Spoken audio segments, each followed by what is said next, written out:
Bonjour, bonsoir, les frères, les sœurs, les enfants, la jeunesse, les mamans, les papas de l'Afrique, ainsi que du tiers-monde qui s'intéresse à notre problème, à notre histoire, à ce qui nous concerne. Bonjour à tous mes chers compatriotes. Aujourd'hui, moi c'est maman Olga depuis les États-Unis, la maman de la Fédération Congo, la gouverneure de Mpangala, la maman des voix sans voix, la maman qui plaide la cause de la jeunesse Congo ou de la jeunesse africaine qu'on a délaissée sur le bord du trottoir.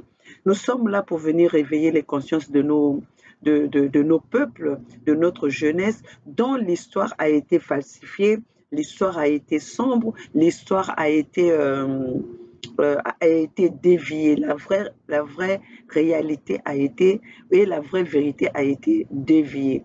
Chers compatriotes, chers matriotes, parce qu'aujourd'hui je veux m'efforcer de ne plus parler des patriotes, parce que le patriote, ça vient de la patrie, ça vient du père, ça vient du papa. Mais ce que nous avons constaté aujourd'hui, les papas nous ont trahis, les hommes nous ont trahis, les hommes de ce monde nous ont trahis. Donc j'invite les mamans de ce monde de se réveiller, de prendre des responsabilités en main. Comme ça, nous allons défendre ce qui nous appartient. Comme ça, nous allons défendre l'humanité. Nous allons protéger l'humanité parce que l'humanité a été exposée par les hommes qui sont égoïstes et par leur égoïsme, ils ont oublié qui sont les êtres humains. Ils ont oublié qui ils sont. Ils ont oublié de quelle créature ils sont pour maltraiter les autres, pour dominer les autres. Alors, mes chers matriotes, mes chers manafricanistes, parce qu'aujourd'hui, nous allons aller dans le sens de maman, dans le sens de la femelle, dans le sens de la femme. La femme a confié le monde aux hommes. Bien que nous sommes ceux qui sont venus dans ce monde, c'est nous qui avons donné naissance. C'est nous qui avons donné les premiers pas, le premier goût d'un être humain sur terre, de pouvoir se jouir de ce qu'ils sont venus trouver dans ce monde. Mais voilà que ces hommes, dans leur sens, dans leur esprit de méchanceté, oui, l'homme est méchant. L'homme est méchant parce que la façon dont nous sommes en train de voir comment est-ce que le monde est en train d'évoluer, l'homme est méchant. Je parle de l'homme avec le petit H. Parce que si je parle avec le grand H, ça veut dire je parle de la femme et de l'homme. Mais là, je parle de l'homme avec un petit H. L'homme qu'on appelle garçon. L'homme qu'on appelle mâle. Nous ont trahis. Les mamans, les femmes, la femelle, prenons la responsabilité en main. L'homme n'a pas partagé la douleur que nous avons, que nous souffrons quand nous sommes en train de donner naissance, quand nous sommes en train de créer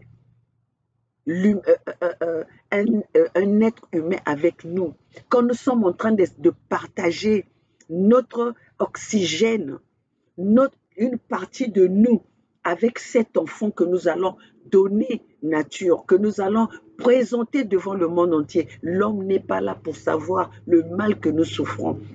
Les femmes, vous êtes témoins.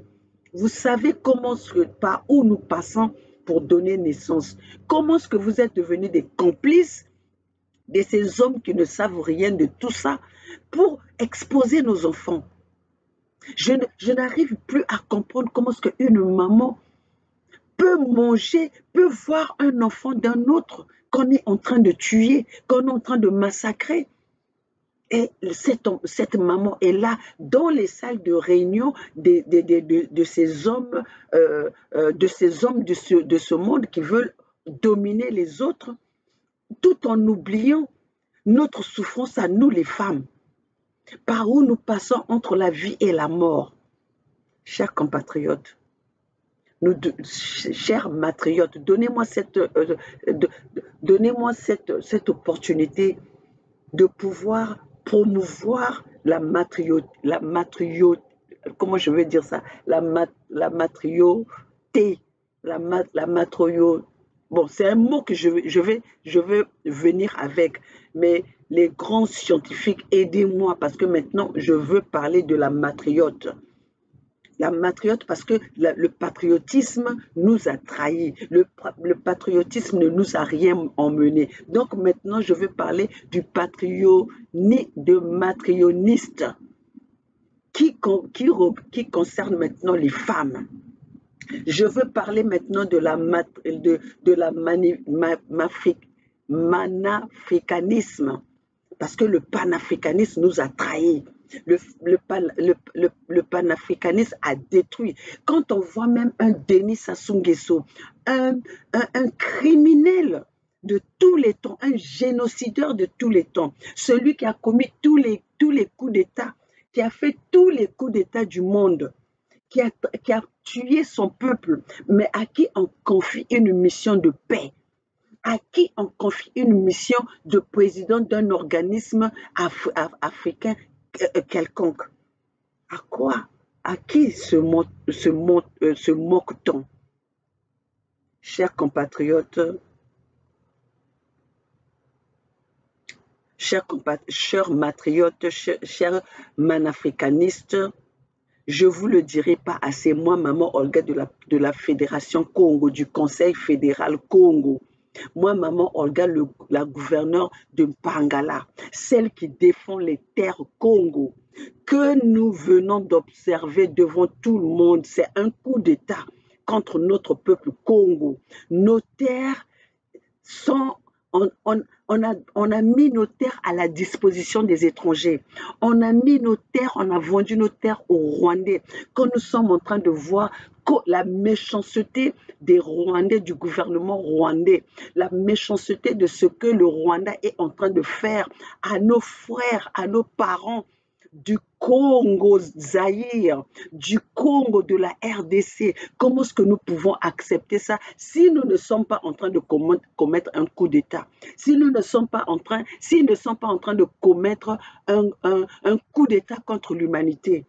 Comment est-ce que nous pouvons déterminer ce genre de geste, mettre nos terres à la disposition des étrangers pendant que nos peuples sont en train de mourir, pendant que nos peuples n'ont de quoi se vêtir, pendant que nos peuples Congo manquent de tout.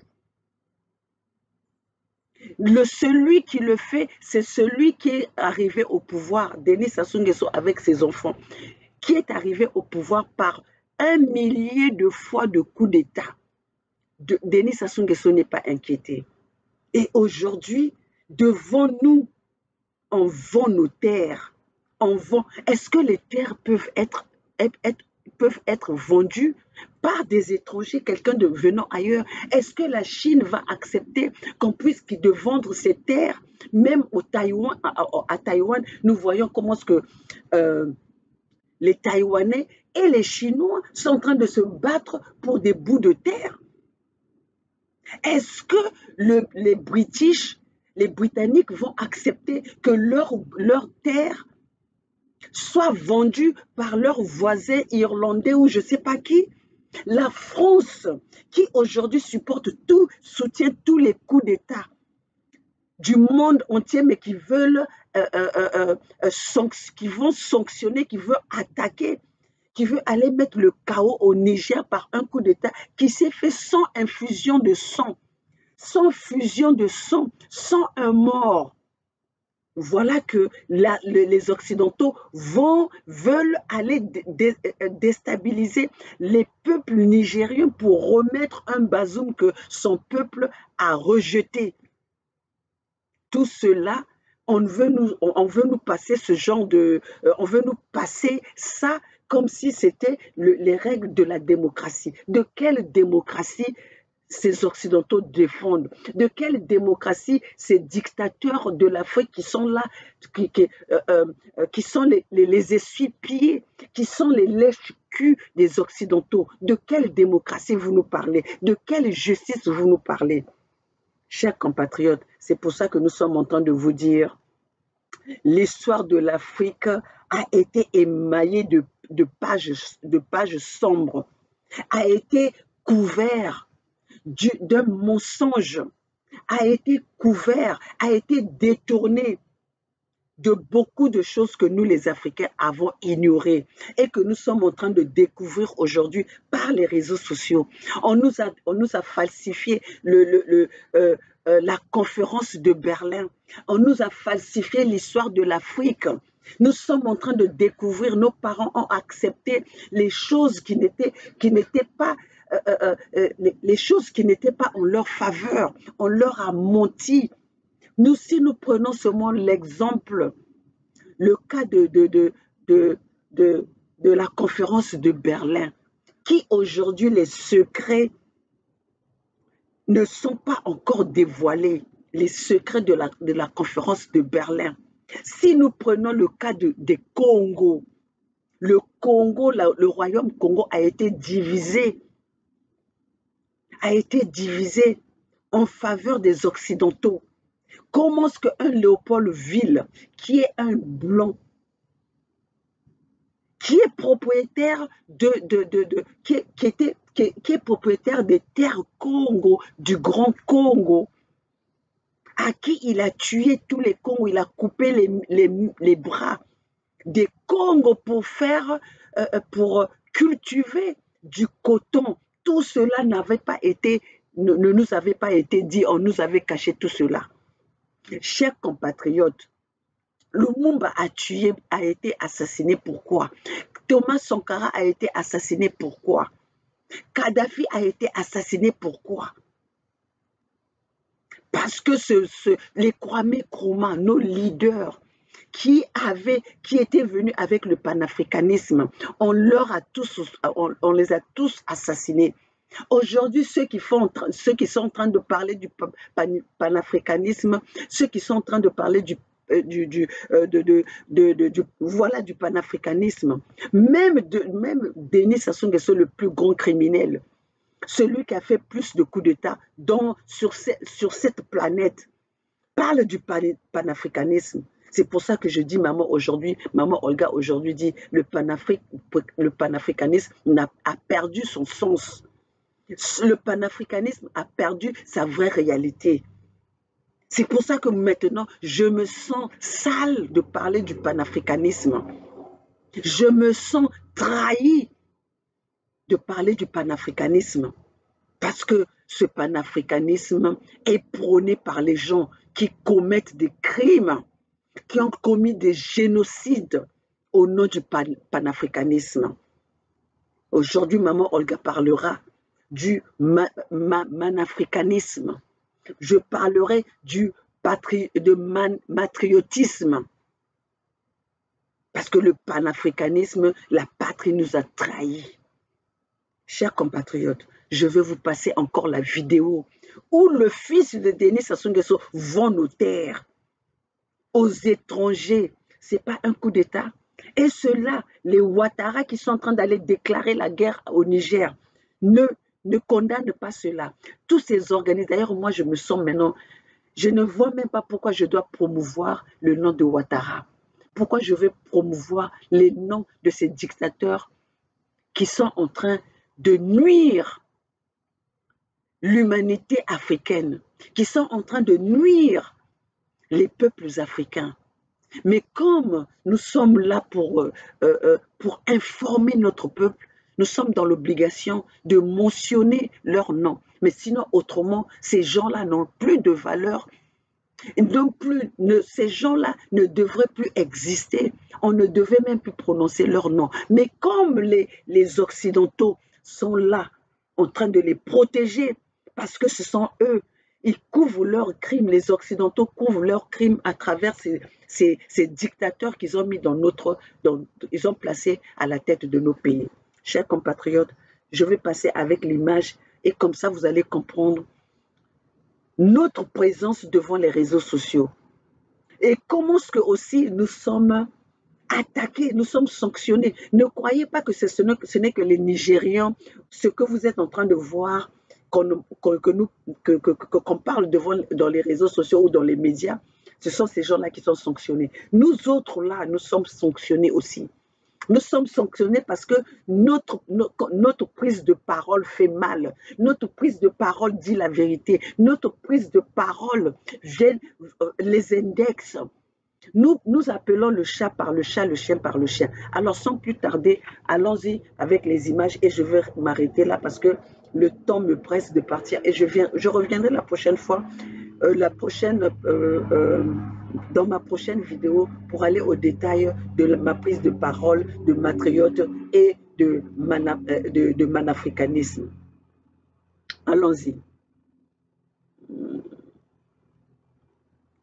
Allons-y, allons-y. Où c'est que j'ai vu ça?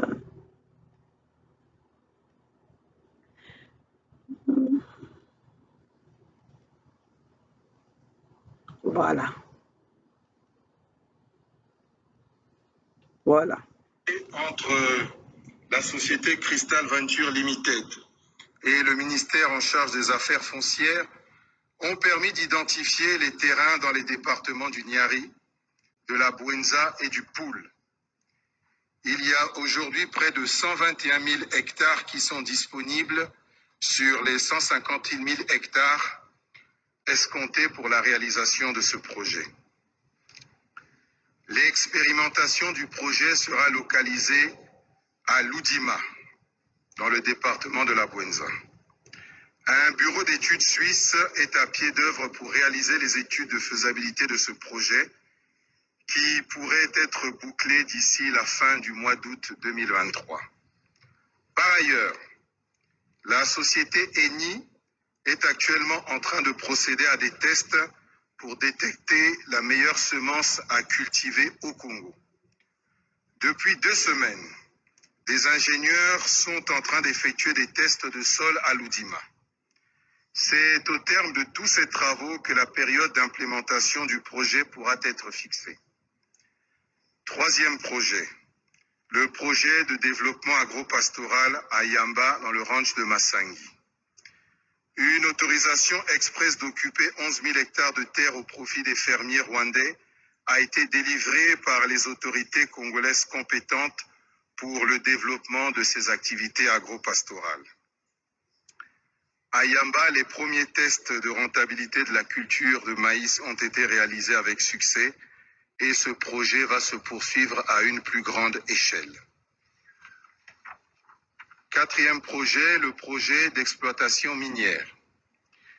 Suite aux travaux menés avec le ministère de l'Industrie minière et de la Géologie, la société Crystal Venture avait obtenu 4 permis de recherche et actuellement elle bénéficie d'un permis d'exploitation de la mine de Kanga Michopo dont le délai d'exploitation va démarrer à la fin du mois d'août 2023. Le 5e projet qui consiste à la réalisation du port sec de Dolizy, à ce jour n'a pas connu de développement particulier, mais nous avons bon espoir que dans les mois qui vont suivre, les 2 parties vont entamer des discussions pour également faire avancer ce projet. De tout ce qui précède, il résulte que les projets retenus par les 2 parties, à l'exception de celui relatif au port sec de Dolizy, ont connu un début d'exécution satisfaisant. La partie congolaise étant interpellée sur la fourniture de l'eau, de l'électricité et de l'Internet, va s'employer à apporter sa pierre à l'édifice, sans laquelle le développement du parc industriel et commercial de Maluku ne pourra pas être effectif. Je vous remercie pour votre aimable attention. Cela n'est pas un coup d'État.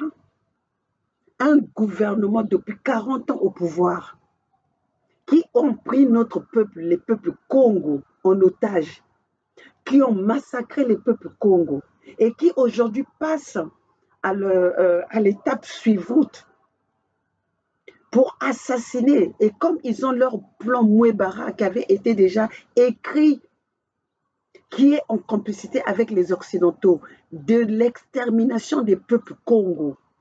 Il passe par tous les moyens. Après avoir massacré ces peuples, après avoir privé ce peuple de tout, maintenant il passe à l'étape suivante, à la vente des terres Congo. Ça, ce n'est pas un coup d'État. Et ça, ce n'est pas condamné. Les Occidentaux ne disent mot. Et ça, c'est fait par un président qui est arrivé au pouvoir par des coups d'État. Denis Sassou Nguesso, depuis 1978, depuis 1977, a commis un coup d'État contre Marien Ngouabi. Donc, il a assassiné les pauvres innocents avec un procès falsifié. La jeunesse congolaise avec un C ne savent pas de tout cela. Ils sont au courant de rien. Notre jeunesse qui est arrivée, qui est née dans les 90, ne connaissent pas autre chose que la présence de Denis Sassou Nguesso, le gouvernement de Denis Sassou Nguesso. Ils n'ont rien à comparer, le bon et le mal. C'est aujourd'hui que nos peuples, notre jeunesse est en train de découvrir. Mais c'est quand même dommage, tous ces papas qui servent aux côtés de Denis Sassou Nguesso, que Denis Sassou Nguesso a pris en otage, sont là, ne peuvent pas dire la vérité à notre peuple. Nous autres, là, nous avons été privés de connaître la vérité de notre histoire parce que nous avons grandi à applaudir l'assassin de nos peuples, qui est Denis Sassou Nguesso. Denis Sassou Nguesso est venu avec des programmes qu'il n'a jamais réalisés, sauf tuer, sauf massacrer, sauf priver nos peuples, piller l'argent du contribuable, piller nos ressources naturelles, piller tout. Denis Sassou Nguesso a rendu notre peuple malheureux. Denis Sassou Nguesso a appauvri le peuple Congo. Denis Sassou Nguesso a privé le peuple Congo de l'eau potable, des soins médicaux, des études. Denis Sassou Nguesso lui-même, il admet même que quand ils sont arrivés, ils ont détruit le système scolaire. Alors, chers compatriotes, pourquoi les Occidentaux maintiennent Denis Sassou Nguesso au pouvoir? Pourquoi Denis Sassou Nguesso n'est-il pas sanctionné? Le Ouattara qui fait le discours pour aller attaquer le Niger, comment est-ce que Ouattara est arrivé au pouvoir? Comment est-ce que Talon est arrivé au pouvoir? Comment est-ce que Yassimbe est arrivé au pouvoir? Comment est-ce que celui de Bissau est arrivé au pouvoir? Nous avons une liste des présidents qui sont arrivés au pouvoir par des coups d'État, dont eux-mêmes aujourd'hui ont le culot de sanctionner les autres coups d'État pendant qu'eux-mêmes ils savent comment est-ce qu'ils sont arrivés au pouvoir. Ils n'ont jamais été élus. Comment est-ce qu'eux-mêmes ils tiennent, ils ont pris leur peuple en otage. Mais un gouvernement est là pour servir son peuple. Un gouvernement est là pour son peuple. Mais comment est-ce qu'aujourd'hui le peuple nigérien nous montre la volonté de comment ils ont rejeté ce peuple? Les Occidentaux se réveillent aujourd'hui, les présidents, les dictateurs, les serviteurs des Occidentaux au gouvernement en Afrique se décident à les destituer ceux dont le peuple, les autochtones ont choisi. C'est pour quel intérêt alors? Et nous, les peuples Congo, que Denis Sassou Nguesso est en train de massacrer et en voie d'extermination, avec tout un plan bien écrit, le plan Mouébara, les opérations Mouébara.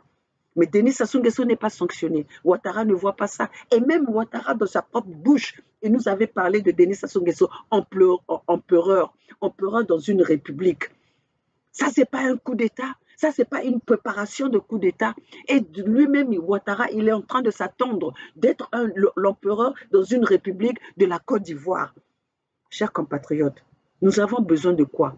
De quelle étude avons-nous besoin pour comprendre que ces gens-là ne sont pas là pour le bien-être des Africains?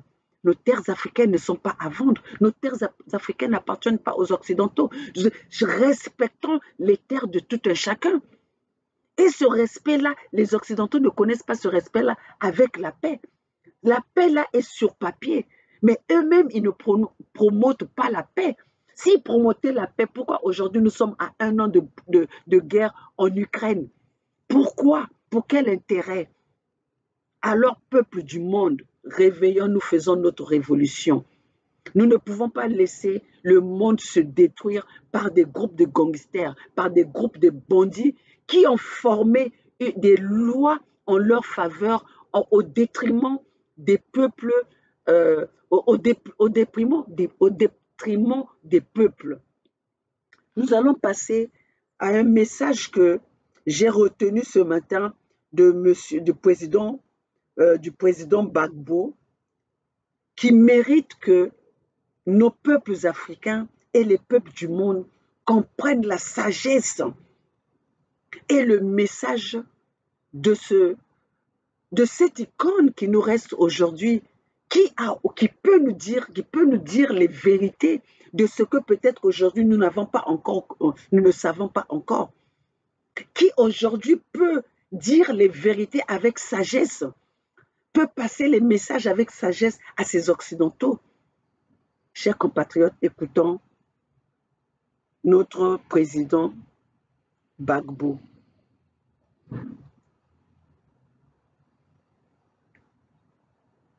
Où c'est que je l'ai mis en Corse, le président Gbagbo? J'espère que je ne l'ai pas mis trop loin.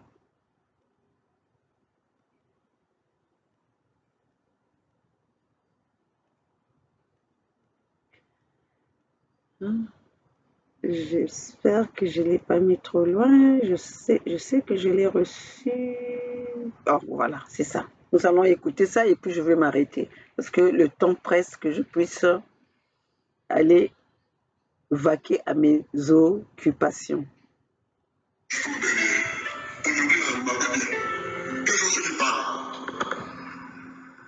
allez faire la guerre, ça va pas être talent. Vous les connaissez déjà. Le problème qui se pose aujourd'hui au Niger est un bon cas d'école pour tous les Africains. Pour tous les Africains.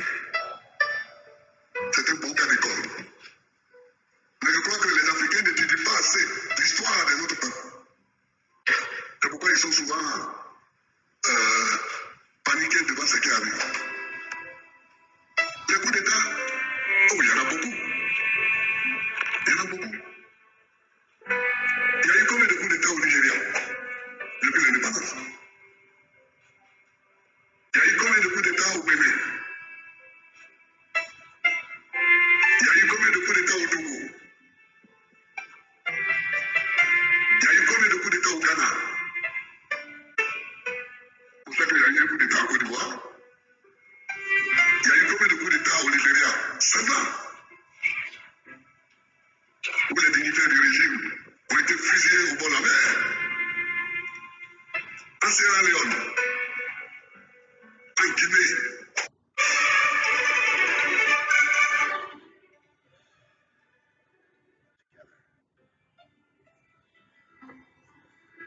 Je peux continuer. Tout ça, dans tous les pays de la CEDEAO, il y a eu combien de coups d'État? Nous vivons avec les coups d'État. Les coups d'État font partie de nos agendas politiques. Il ne faut pas se mentir.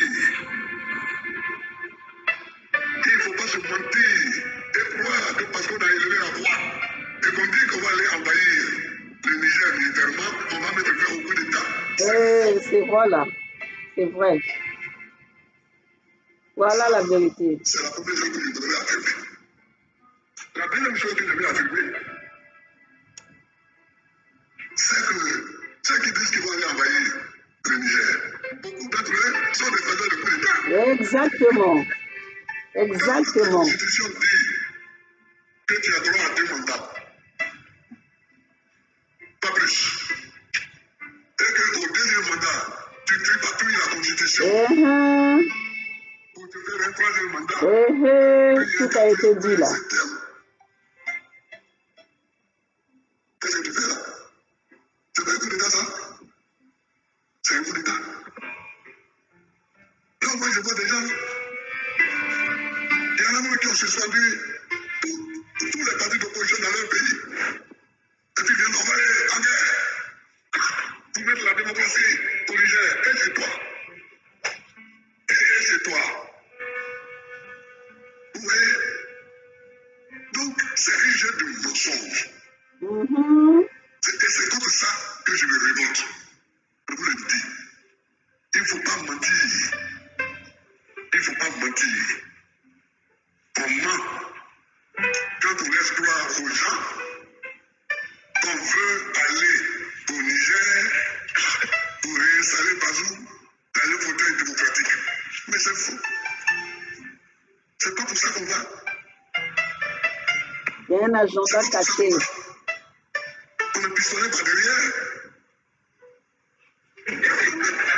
L'uranium, le pétrole gazolique. L'uranium, le gaz, le pétrole, etc. Il ne faut pas mentir. Il ne faut pas mentir. Bazoum a été renversé. Il n'est pas le seul. Il n'est pas le premier à être renversé. Bazoum a été renversé. Mais il faut... Même vous-même, vous avez été renversé par le coup d'État soutenu par les Français. Faut qu'il soit libéré.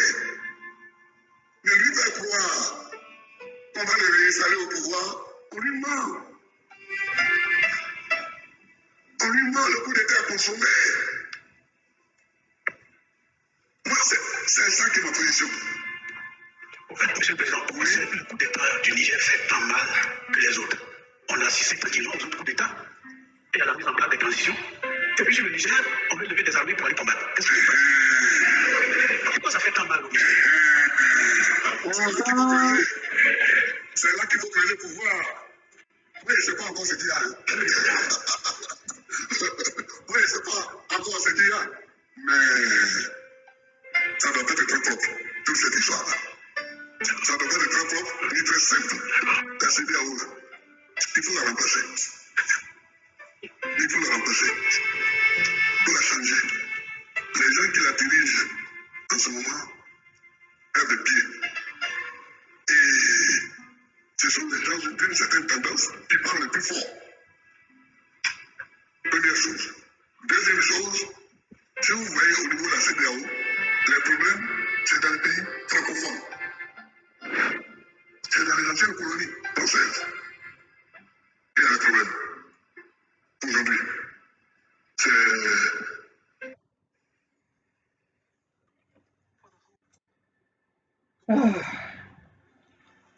À Guinée, au Burkina, au Mali, au Niger, alors qu'avant, il y a eu des problèmes ailleurs. Mais aujourd'hui, les pays non francophones sont un peu tranquilles. Même dans le reste de l'Afrique, les pays non francophones sont un peu tranquilles. Mais c'est dans les pays francophones là. Ah là là. C'est que le problème, Bazoum est un prétexte. Bazoum, c'est un petit gars dans l'analyse. C'est un prétexte. C'est un prétexte. Il faut qu'on milite pour que Bazoum soit libéré. Qu'un chef d'État de la région ou d'ailleurs accepte de le recevoir, lui et sa famille. Et comme ça, on aura vidé la partie émotionnelle du problème. Moi, vous savez ce que je souhaite que la CEDEAO fasse? Je souhaite que sa force en attente là. Moi, j'ai rigolé l'autre jour. Quand j'écoutais mon président parler, quand il dit oui, moi je vais envoyer un bataillon. Un bataillon, ce n'est rien pour aller faire une guerre. Un bataillon. Maintenant, comme il n'a pas fait l'armée, moi je suis sérieux, il a fait l'armée. Alors, c'est quoi un bataillon, Monsieur le Président? Un bataillon, c'est 3 compagnies. Je souhaite que cette force en attente, dont nous allons parler, qu'elle soit mobilisée et que les chefs d'état-major se réunissent pour faire un plan de lutte contre les terroristes. Les jours où on me dit que la CEDEAO s'est réunie et a décidé de lancer une vaste offensive contre les terroristes en Afrique de l'Ouest, et que les chefs d'état-major ont pris la décision de faire le plan de bataille. Comme ceux-là, ici, ils sont venus à Bassam, les terroristes. Au nord de la Côte d'Ivoire, on les voit venir, on les voit s'exciter un peu de temps en temps. Au Burkina, au Mali, au Niger, etc. On peut y envoyer nos forces armées pour se battre contre les terroristes. C'est ça que j'attends de la CEDEAO. Et non pas de chercher à aller délivrer Bazoum pour le repasser au pouvoir. Bazoum, on peut le libérer par la parole, par la négociation. Mais ce qu'il faut faire, c'est d'envoyer les forces combattantes pour chasser les terroristes sur toute la superficie de l'Afrique de l'Ouest. C'est ça que j'attends. Il faut ouvrir les yeux et ne pas prendre toujours les évidences comme des révélations. Ouvrez les yeux où il y a eu le coup d'État. C'est en Guinée, c'est au Mali, c'est au Burkina Faso Niger. et c'est au Niger. Ce sont 4 pays noirs, 4 pays francophones. Bon, ça c'est une évidence, on le voit. Alors ne prenez pas ça pour une révélation que je vous fais. Parce que vous-même, vous pouvez le constater et le voir. C'est ça. Ce sont 4 pays francophones. Voilà. Quand je dis qu'il y a le discours derrière, aujourd'hui, il a remarqué bien. Quels sont ceux qui parlent pour aller faire la guerre? Ça doit pas être talent. On les connaît, ces gens-là. On les connaît. Je souhaite aussi que Bazoum soit libéré. Très bien.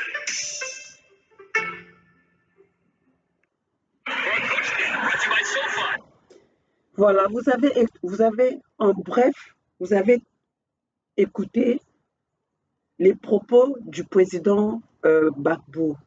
Merci vraiment au président Gbagbo parce que nous avons encore des personnalités, des autorités qui peuvent oser prendre la parole et dire la vérité et apprendre à notre peuple pourquoi, pour quelles raisons on veut encore déstabiliser l'Afrique. Pourquoi, pour les intérêts de qui on veut déstabiliser l'Afrique? On a déstabilisé la Libye. Aujourd'hui, la Libye, c'est un chaos. La Libye, aujourd'hui, c'est un champ de la désolation qui a été créé par les Occidentaux. Par le pouvoir de Sarkozy, ils sont allés déstabiliser, tuer les Libyens pour leur pétrole, pour ce qui leur appartient.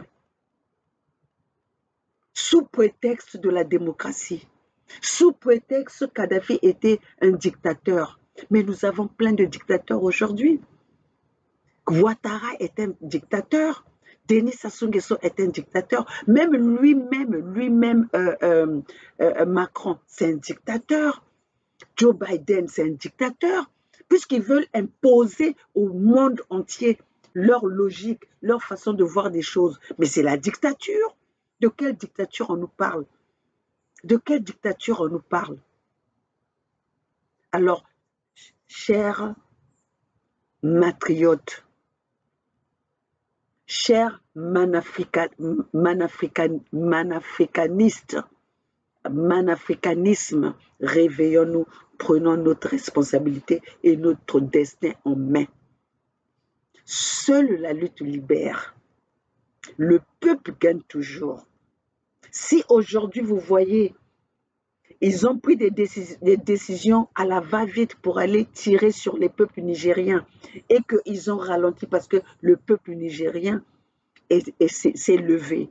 Parce que le peuple nigérien a pris ses responsabilités.